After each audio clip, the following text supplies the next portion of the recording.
everybody. It's Brooke with Conversations with Brooke. And today I want to talk about creating boundaries with family members that may still be in an environment that you have gotten out of.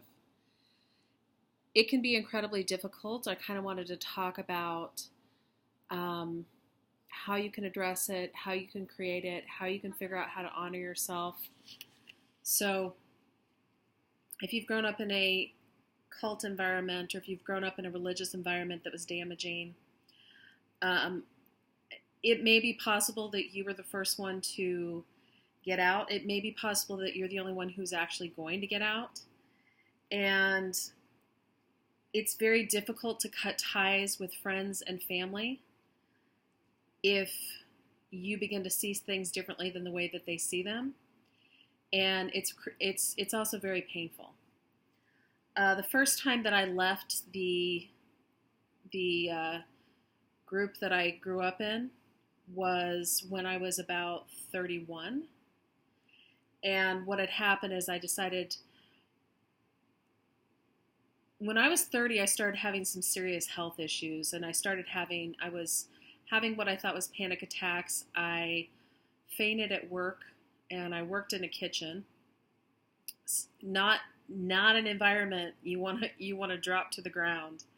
I was behind the line during a dinner rush, so I had flames on one side with a bunch of pans going, and then a bunch of knives and stuff on the other side. So, and I just dropped, and that's something that it was the enormous amount of stress had hit me, and honestly, I just couldn't take it anymore. So I still wasn't really aware of the damage of my environment, but I had 2 young kids, and I did know that I needed to make some changes in my life. And at the time, I decided that the best thing for me to do was to, first of all, I decided I was going to get educated and figure out how I could support myself, because at the time I was working 3 jobs and making no money at all of them, barely getting by. A single mother, 2 kids. My kids were about 8 and 9 or 9 and 10 at the time. And I decided I had just started school, and I wanted to go to school for psychology. And I also decided that I was going to move. And for me, it was not just getting out of that environment. I needed to get away from everything. I knew that everything set me over the edge and put me into what I thought was a panic attack at the time. This is not distracting at all. So what I determined I was going to do is that I was going to move. And so I actually moved from Arizona to Texas. And I moved to Austin at the time. Now, I did it with a couple friends who were actually, cult members and the daughter of the leaders. And there was a lot of issues why that wasn't the best idea. But it did get me out for a little while. When that happened, I got into huge fights with my mom. When I said I was going to do it,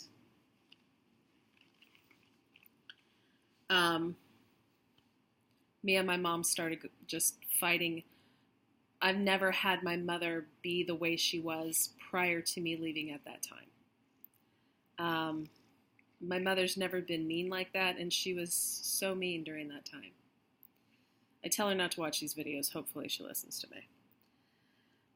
And I remember before I left, I told my mother, I said, if you want to have a relationship with me, then if it's important to you to have a relationship with me and your grandchildren before I leave, then you have to stop, because otherwise I'll never see you again.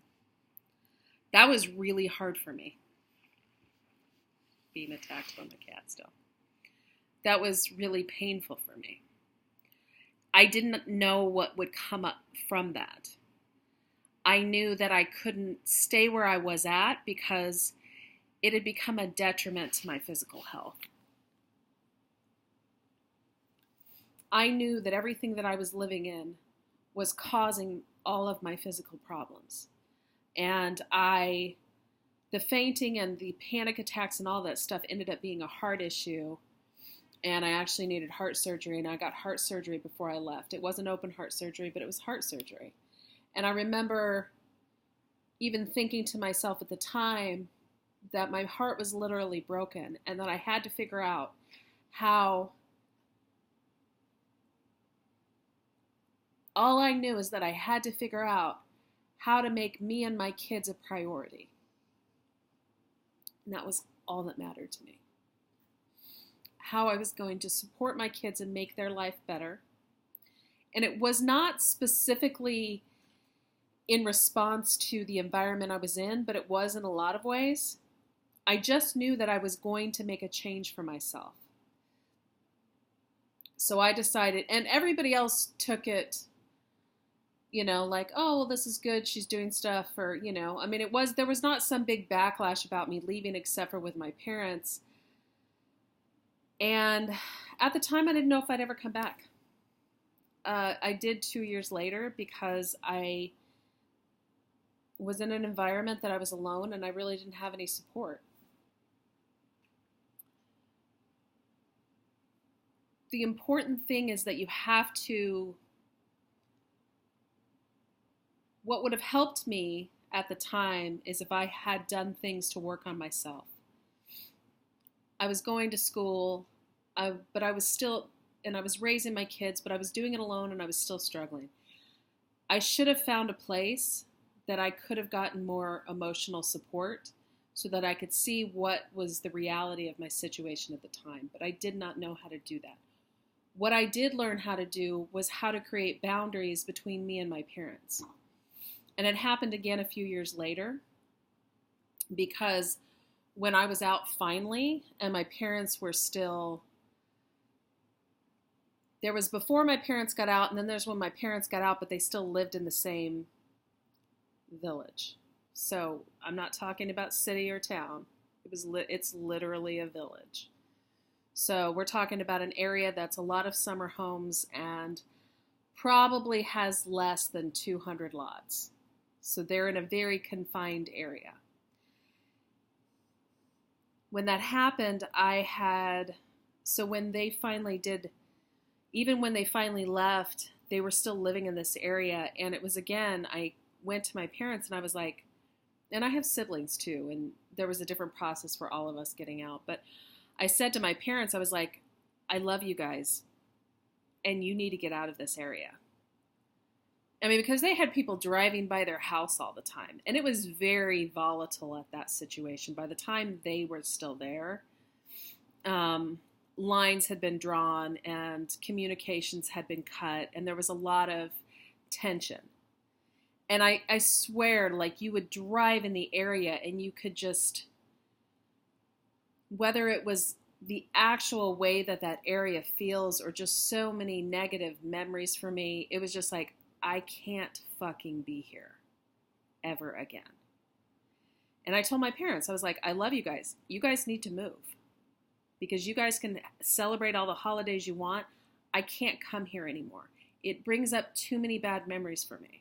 And they knew they were out, but they didn't see that environment for what it was until they got out of it. Then when they moved out, they were like, oh my gosh, I have so much less anxiety. I'm like, yeah, there's an enormous amount of anxiety just being in this vicinity. You may have family members that are still in. You may just have family members that still live in the vicinity of what you were raised in. You have to decide what boundaries you need to maintain your mental health. You have to be your own advocate about what it is that you require to keep your sanity. And this is a very real thing. If you've been raised in this environment, you're not very good about being your own advocate. You're probably have a very low self-worth, and it's an incredibly difficult thing for you. So this is going to be all about you learning how to be your own advocate and putting up boundaries between you and people that you probably love very dearly. Sometimes for you to grow, you have to let some people go out of your life and have the faith that maybe you're the stronger person and that they will follow you.